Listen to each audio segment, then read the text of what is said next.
ಹೇ sparkles, ನಮಸ್ಕಾರ. ಇವತ್ತು ಕೊನೆಯ ದಿನ ಗಣೇಶಗೆ ಬಾಯ್ ಬಾಯ್ ಹೇಳೋಕ್ಕೆ ನಮ್ಮ ಏರಿಯಾದಲ್ಲಿ ಇವತ್ತು ಗಣೇಶ ಎತ್ತಿದ್ದಾರೆ. ಅದಕ್ಕೆ ರಂಗೋಲಿ ಕಾಂಪಿಟೇಷನ್ ಇತ್ತು ಇವತ್ತು ಅಂತ ನಾನು ಬೇಗ ಹೋಗಿ ರಂಗೋಲಿ ಮತ್ತು ಕಲರ್ಸ್ ತೊಗೊಂಬಂದಿದ್ದೆ. ತುಂಬ ಎಕ್ಸೈಟೆಡ್ ಆಗಿದೆ ರಂಗೋಲಿ ಹಾಕೋಕ್ಕೆ. ನೋಡ್ತಿದ್ದೀರಾ ರೋಡಲ್ಲಿ ಫುಲ್ಲು ಚಹಕ್ ಪಹಕ್ ಆಗಿದೆ. ನಾನು ಬೇಗ ಕಲರ್ಸ್ನೆಲ್ಲ ಅರೇಂಜ್ ಮಾಡಿಕೊಂಡೆ. ಅಲ್ಲ 12 ಸ್ಟಾರ್ಟ್ ಮಾಡ್ತೀನಿ ಅಂದ್ಬಿಟ್ಟು 1 ಸ್ಟಾರ್ಟ್ ಮಾಡೋರೆ. 1 ಅವರ್ ಫುಲ್ಲು ಡಿಲೇ. ಏನೋ ಬಿಡು ಪಾಪ, ಅವ್ರಿಗೂ ಪ್ರಿಪ್ರೇಷನ್ಸ್ಗಳಿರುತ್ತೆ. ರೋಡಲ್ಲಿ ನೀರು ಹಾಕೋದು, ಎಂಡಲ್ಲಿ ಸೀಲ್ ಮಾಡೋದು, ಬೇರೆ ಗಾಡಿ ಎಲ್ಲ ಓಡಾಡಬಾರ್ದು ಅಂತ ನಮ್ಮ ರೋಡಲ್ಲಿ. ನಾನು ನಮ್ಮ ಮನೆ ಮುಂದೆನೇ ರಂಗೋಲಿ ಹಾಕ್ಬೇಕಂತ ನನ್ನ ಹೆಸರು ಮುಂಚೆನೇ ಬರೆದುಬಿಟ್ಟು ನಾನು ಶುರು ಮಾಡಿದೆ ರಂಗೋಲಿ ಹಾಕೋಕ್ಕೆ. ನಾನು ಆ್ಯಕ್ಚುಲಿ ಇದು 3rd ಟೈಮ್ ರಂಗೋಲಿ ಹಾಕ್ತಿರೋದು. ಆದರೆ ನಂಗೆ ಜಾಸ್ತಿ ಎಕ್ಸ್ಪೀರಿಯೆನ್ಸ್ ಇಲ್ಲ, ಅದಕ್ಕೆ ಚೆನ್ನಾಗಿ ಬಂದಿಲ್ಲ ಅಂದರೆ ಬೈಕೋಬೇಡಿ. ಏನೋ ಅಂದ್ರೂ ಯಾಕೆ ನಾನು ತೋರಿಸ್ತಿದ್ದೀನಿ ಅಂದರೆ ನಾನು ಹೇಗೆ ಹಾಕ್ತೀನೋ ನಾನು ಹಾಗೆ ತೋರಿಸ್ಬೇಕು. ಚೆನ್ನಾಗಿ ಹಾಕಿಲ್ಲ ಅಂದರೆ ಯಾಕೆ ತೋರಿಸ್ಬಾರ್ದು ಅಂತ ಎಲ್ಲ ಇಲ್ಲ.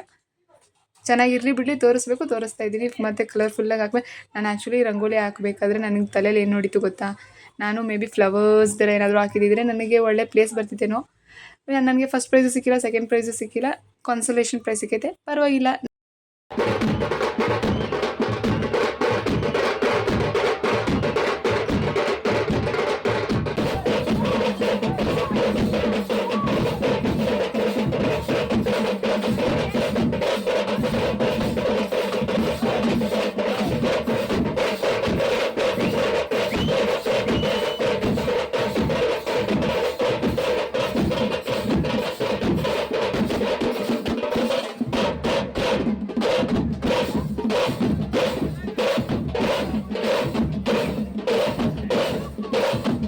ಬೇರೆ ಎಲ್ಲ ವರ್ಷ ಕಂಪೇರ್ ಮಾಡಿದ್ರೆ ಈ ಸತಿನೇ ಎಲ್ರಿಗೂ ಟೀ ಶರ್ಟ್ ಎಲ್ಲ ಕೊಟ್ಟು ಫುಲ್ಲು ಮಸ್ತಾಗಿ ಡೆಕೋರೇಟ್ ಮಾಡೋರೆ.